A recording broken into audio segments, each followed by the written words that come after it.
ज्योति कोटि चंद्रादित्य किरण सुज्ञान प्रकाश सुरराम कुटमणि रंजित चरणाब्ज शरण प्रथम ಒಂದು ಸ್ವಾರ್ಥರಹಿತವಾದಂಥ ಒಂದು ಧಾರ್ಮಿಕ ಕ್ಷೇತ್ರ ಇಡೀ ಪ್ರಪಂಚದಲ್ಲಿದ್ದರೆ ಅದು ಶ್ರೀ ಬಾಹುಬಲಿ ಶ್ರೀ ಶ್ರವಣಬೆಳಗೊಳ ಕ್ಷೇತ್ರ ಅಂತಕ್ಕಂಥ ಮಾತನ್ನ ನಾನು ಈ ಸಂದರ್ಭದಲ್ಲಿ ಹೆಮ್ಮೆಯಿಂದ ಸಂತೋಷದಲ್ಲಿ ಈ ಕ್ಷೇತ್ರದಿಂದ ಕೋಟ್ಯಾನುಕೋಟಿ ಜನ ಅವರ ಬದುಕನ್ನು ಒಳ್ಳೆ ದಿಕ್ಕಿನಲ್ಲಿ ಕೊಂಡೊಯ್ತಕ್ಕಂಥದ್ದಕ್ಕೆ ಈ ಕ್ಷೇತ್ರ ಇಂದಿನಿಂದಲೂ ಕೂಡ ಆಶೀರ್ವಾದವನ್ನು ಮಾಡಿದೆ ಅಂತಕ್ಕಂಥದ್ದನ್ನು ಕೂಡ ನಾನು ಈ ಸಂದರ್ಭದಲ್ಲಿ ಹೇಳಿ ಇವತ್ತು ಪುರೋಹಿತರು ಅರ್ಚಕರ ಮೂಲಕ ಇವತ್ತು ಸಮಾಜದಲ್ಲಿ ಲೋಕ ಕಲ್ಯಾಣ ಕಾರ್ಯಕ್ರಮಗಳು ಇವತ್ತು ಯಶಸ್ವಿಯಾಗಿ ನಡ್ಕೊಂಡು ಬಂದಿದೆ.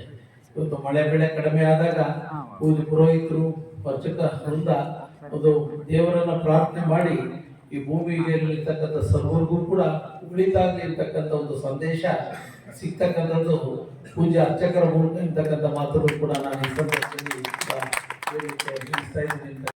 ಇನ್ನಿತರ ಭಕ್ತಿಯನ್ನು ಆಚರಣಾತ್ಮಕ ಸಮಾಜಕ್ಕೆ ತಲುಪಿಸುವವನು ಅರ್ಚಕನೇ ಎಂದು ಸ್ಪಷ್ಟಪಡಿಸಲಾಗಿದೆ. ಇನ್ನು ಉಪಾಧ್ಯಾಯನು ಧರ್ಮ ಶಿಕ್ಷಣದ ದೀಪಸ್ತಂಭ. ಅವನು ಮಂತ್ರ ವಿಧಿ ಶಾಸ್ತ್ರಗಳನ್ನು ತರಬೇತಿಯಾಗಿ ಮುಂದಿನ ಪೀಳಿಗೆಗೆ ನೀಡುವವನು. ಅರ್ಚಕರನ್ನು ರೂಪಿಸುವ ಗುರು. ಮಹಾಪುರಾಣಗಳಲ್ಲಿ ಉಪಾಧ್ಯಾಯನನ್ನು ವಿದ್ಯಾದಾನಿಯನ್ನು ಮೋಕ್ಷ ಮಾರ್ಗ ಪ್ರದರ್ಶಕ ಎಂದು ಗೌರವಿಸಲಾಗಿದೆ. ಇನ್ನು ಇಂದ್ರ, ಜೈನ ಆಚರಣೆಯಲ್ಲಿ ಇಂದ್ರ ಎಂಬುದು ಕೇವಲ ದೇವತೆಯಲ್ಲ, ಅದು ಧರ್ಮ ಕಾರ್ಯಗಳ ಸಂಯೋಜಕ, ಪ್ರತಿಷ್ಠಾ ಮಹೋತ್ಸವಗಳ ನೇತೃತ್ವ ವಹಿಸುವ ಸ್ಥಾನ.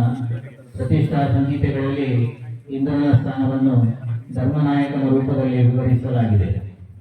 ಜೈನ ಧರ್ಮ ಇನ್ನು ಜೀವಂತವಾಗಿ ಉಳಿದಿರುವುದಕ್ಕೆ ಕಾರಣ ಕೇವಲ ತೀರ್ಥಂಕರರ ಉಪದೇಶ ಮಾತ್ರವಲ್ಲ, ಅದನ್ನು ಸಂರಕ್ಷಿಸಿ ಸಂಹಿತೆಗೊಳಿಸಿ ಜೀವನೋಪಯೋಗಿಯಾಗಿ ರೂಪಿಸಿದ ಆಚಾರ್ಯ ಶಾಸ್ತ್ರಿ ಪರಂಪರೆ.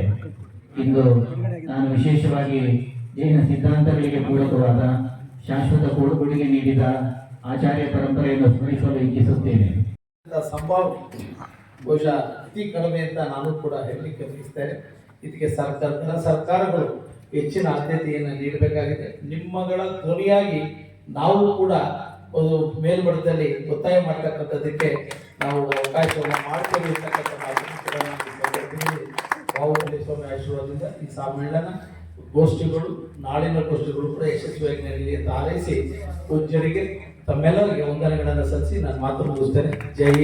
ಒಬ್ಬರು ಅರ್ಚಕರಿದ್ದರೆ, ಪುರೋಹಿತರಿದ್ದರೆ, ಒಬ್ಬ 100 ಮನೆ ಇದ್ರೂ ಕೂಡ ಅವರ ಮಾತುಗಳನ್ನು ಆಲಿಸಿ ಮತ್ತು ತಪ್ಪುಗಳನ್ನು ತಿದ್ಕೊಂಡು ನಡೀತಕ್ಕಂಥದ್ದಕ್ಕೆ ಪುರೋಹಿತರ ಒಂದು ಆಶೀರ್ವಾದ ಇವತ್ತು ಭೂಮಿ ಮೇಲಿದೆ. ಅದು ಇವತ್ತು ಕೂಡ ಜೀವಂತವಾಗಿದೆ ಅಂತಕ್ಕಂಥದ್ದನ್ನು ಹೇಳಲಿಕ್ಕೆ ಬಯಸುತ್ತೆ. ಇತ್ತೀಚಿನ ದಿನಮಾನಗಳ ಒಂದು ಸನ್ನಿವೇಶಗಳು 5-10% ಸಮಾಜದಲ್ಲಿ ದಾರಿ ತಪ್ಪುವಂಥ ವ್ಯವಸ್ಥೆಗಳು ಕೂಡ ಹೆಚ್ಚಾಗಿ ಆಗ್ತಾ ಇದೆ.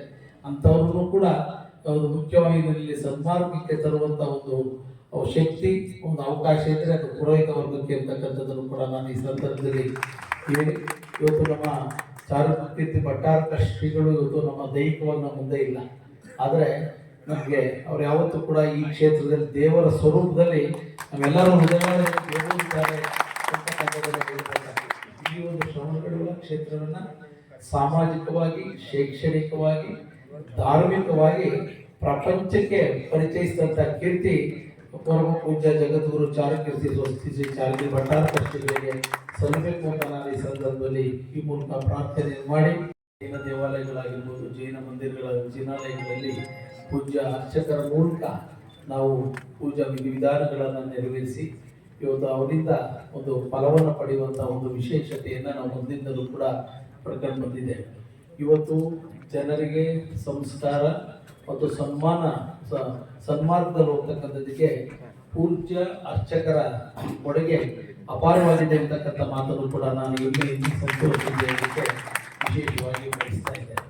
ಇವತ್ತು ಬಹುಶಃ ಸಮ್ಮೇಳನಾಧ್ಯಕ್ಷರು ಅವರ ಸಂದೇಶದಲ್ಲಿರುವಂಥ ಸಂದರ್ಭದಲ್ಲಿ ಈ ಒಂದು ಮೂಲಕ, ಈಗ ಒಂದು ಸಮ್ಮೇಳನ ಹಲವಾರು ವಿಷಯಗಳಿಗೆ ಸಂಬಂಧಿಸಿದಂತೆ ಒಂದು ಹಕ್ಕೋತ್ತಾಯಗಳನ್ನು ಮಾಡುವಂಥ ಒಂದು ರೆಸೊಲ್ಯೂಷನ್ಗಳು ಕೂಡ ಬಹುಶಃ ಆಗ್ತವೆ ಅನ್ನೋದು ನಾನು ತಿಳ್ಕೊಂಡಿದ್ದೇನೆ.